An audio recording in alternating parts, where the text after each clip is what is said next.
everything kind of starts going now towards products and also how good those products are based on the company. You have the Smock Cube 2, sports 160 watts. It also has temperature control. The nice little thing about it is this entire side is your fire button compared to just one little battery. You can just hold it like that, and the LED also lights up. You can change it different colors if you want. Do you have this one? Yeah. I was gonna say I thought that you brought this over before. We'd seen one of these. No? There's a few. Was it Brandon? Okay. There's a few reasons why I don't. One is this. It has kind of an overhang. You can kind of come out. The battery was kind of loose on it. Right.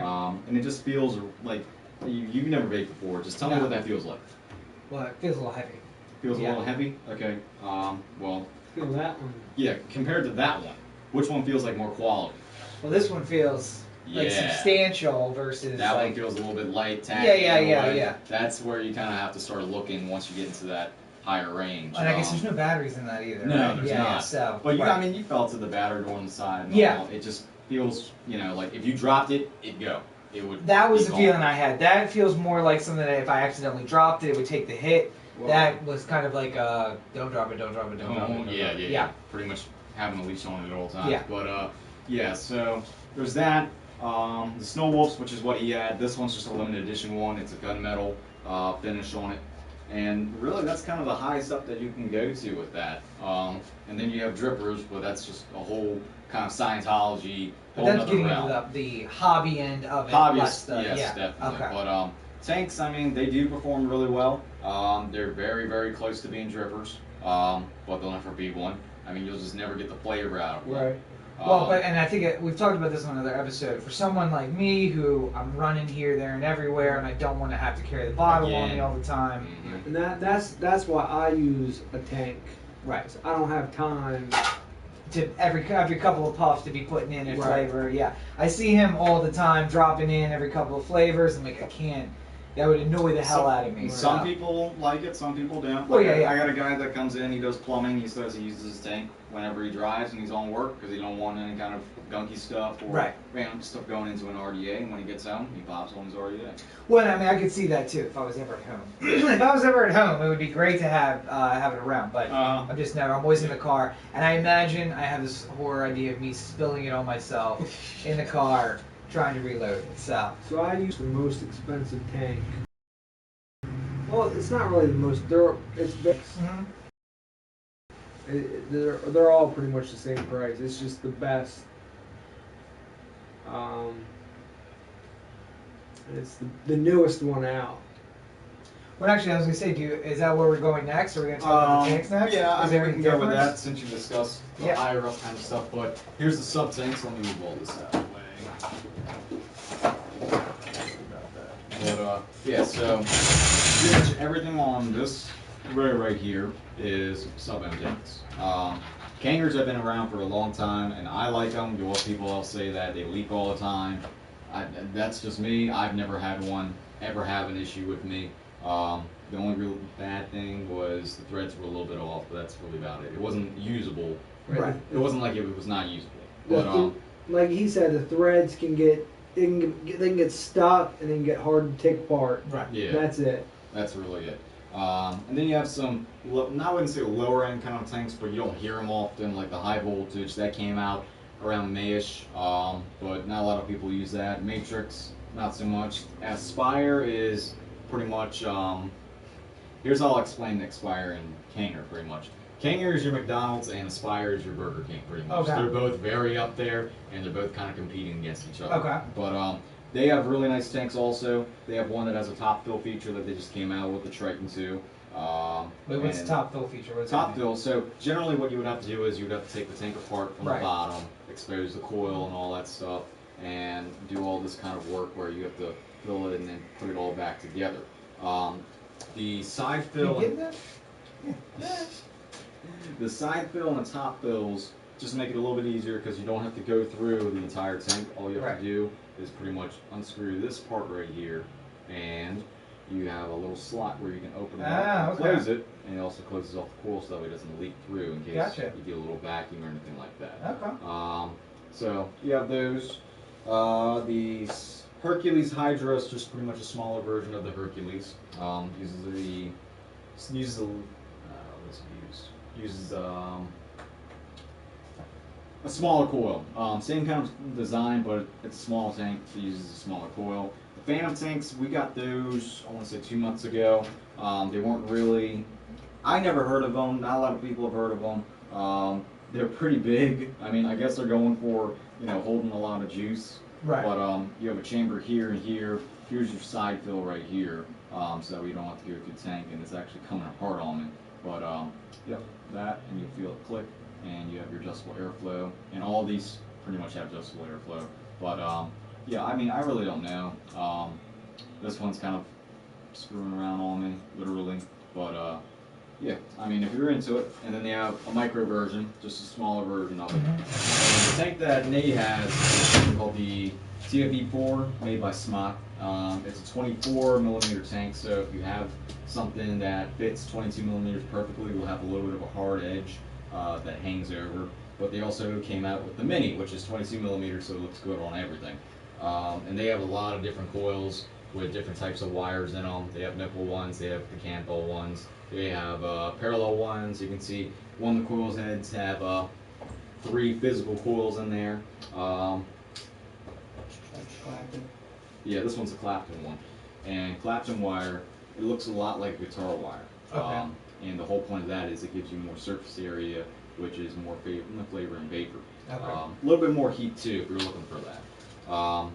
But yeah, there's different types of coils. The wires are arranged differently, or it's just a different type of material. That's really it. And again, we're getting into the more hobbyist. You're getting towards yeah. there, yeah. Yeah. And here's just the different types of coils. These are all for what I call the regular ohm kind of tanks. You can see 1.5, 1.2, 1.8 ohms. And these are pretty much all for usage around 15 to 20 watts. And then you have these sub-ohm tank coils.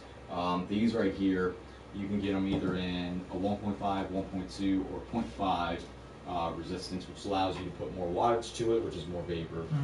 These are the nickel coils.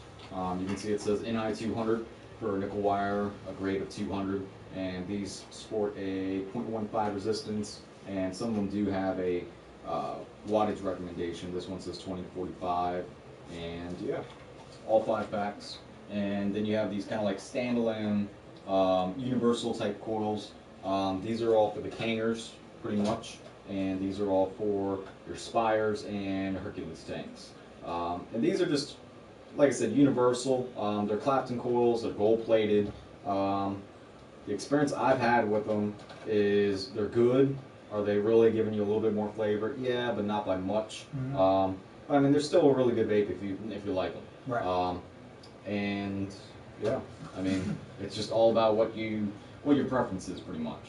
Now, when it says coil, does that mean it's already the self-enclosed kind, or Yeah. is this feeding into what you do, which is the wrapping yourself?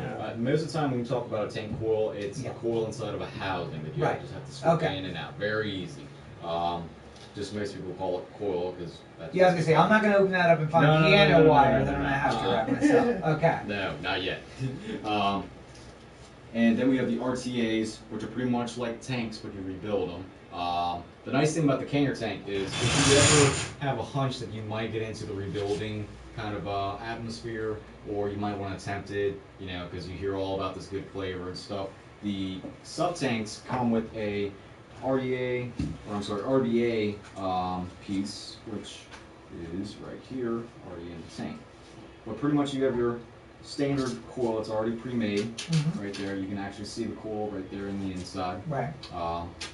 And then you have an RDA section, which stands for rebuildable atomizer, and that pretty much is in the form factor of a coil, like a standard kind of coil head, but you have a little deck that you can build on. Gotcha. Then that's the screws that you can unscrew and rewrap. Yeah. You have a positive and negative lead and all that. Yeah. The Smart Mini has that too. Yeah, they do too. And like Kanger was the first person to do that. But now you Spire and Smock are starting to get into the rebuildable tank kind of game. And the nice thing is, if you like it, then cool, you can go on to dripping. But say that you didn't like it, you didn't like the rebuilding section, you still got a tank that you can use. You didn't waste your money on getting a dripper. So that's one that I recommend to people, and anything else with a rebuildable section, that's the tanks I mostly recommend if they have that feeling that they might get into it. So we're basically beyond the tanks now, we're getting into the drippers. Right. And I'm just going to get mine, because it's easy to look at, but pretty much they call them drippers, you call them RDAs, rebuildable dripping atomizers, but you pretty much have something where you have a deck and you have a well, and what you do is you actually make these coils by hand, and you actually put cotton through them by hand, and you actually juice it up and saturate the cotton by hand. There's no tank system. Yeah, definitely. But with all that work and how you make your coils, it really pays off. The more effort that you put into it, the more technique, finesse, the better the flavor is really. Just overall vapor quality. Right. And the nice thing is you can build it high or low. Say you have a mod that only uses high resistances, you can build it high if you want to. But if you later on upgrade to something really nice like this low, you can now build lower. So you have that variability that you can control instead of being stuck with, okay, I can only get the 0.5s or 1.2s. You're not pretty much held back by a resistance. Right. And different RDAs have different styles. The 2-post was not that common until this year. The general kind of layout would be something with a 3-post, something traditional. And I'm just going to scroll into here. And what you have, actually no, this is a 4-post, I just remembered that. Do I have them 3-posts? Yeah, I do. Right here. This one I should be able to get off. But this is basically how drippers looked in the very beginning. You had 2 negative posts and you had a positive post, and you would pretty much connect 1 lead of your coil through negative and positive, and that resistance wire would heat up, glow red, just like a heating element, and it would pretty much evaporate, vaporize the juice. Same thing that's happening inside the house. Same thing, it's just it's more open and you can control it. So that's really it. And you have different designs of decks, like this one I was going to show you first. Instead of this one being a 3-post, it is a 4-post, where you have 4 dedicated kind of holes for leads. So you can put 2 coils in here, or you can put 1 lead in here, skip it, put it in another one, and do the exact same thing on the other side, except you just put them in the holes that are empty. It's just basically how comfortable a person feels building on it. 2 posts are easy, 3 posts are very traditional, 4 posts aren't really that hard, and then you got some really out there kind of things that you see. One of them was the Pi Square RDA, which was a postless atomizer, and a lot of people were confused by it because it was like, you needed a post. How were you able to do that? So the Pi Squared, however, was $110. Nobody would buy it, and it was actually made very, very marginally bad, mediocre. But Hanya, well, this is the Hanya RDA. I think they're made by Blitz.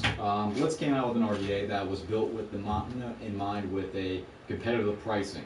So you have a postless stripper that's supposed to be priced at $30. And basically, it works the same way as you would put leads into an RDA. It's just that your deck is flat now, and you have a positive block with an insulator on the outside, that white portion, which is made of PEEK.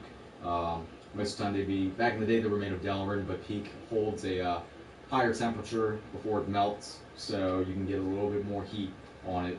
And then you have the negative leads, negative posts, negative leads, negative holes on the outside, milled onto the deck. So yeah.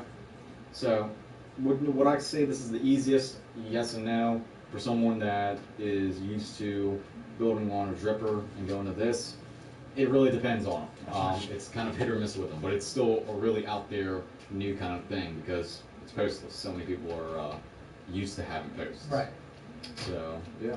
And again, not for beginners. Not something that someone should dive into right away. Yeah. Like at first, I wanted to just mess with it because I've done a little bit of electrical wiring. I mean, it's not that hard. Just 1, 2, check it, you're done. But all my friends were like, no, start with a little pen and stuff. So I started off with a little cane remount, and they were like, okay, yeah, you can use this now. And I'm like, okay. And I'll tell them, okay. like 2 years ago, no one really went under 0.5 over resistance with rebuildable because they said, oh, 0.2 is really dangerous. But now you have people that are like 0.08, 0.05. You have mods that'll go down to a 0.05 resistance, which is basically a dead short.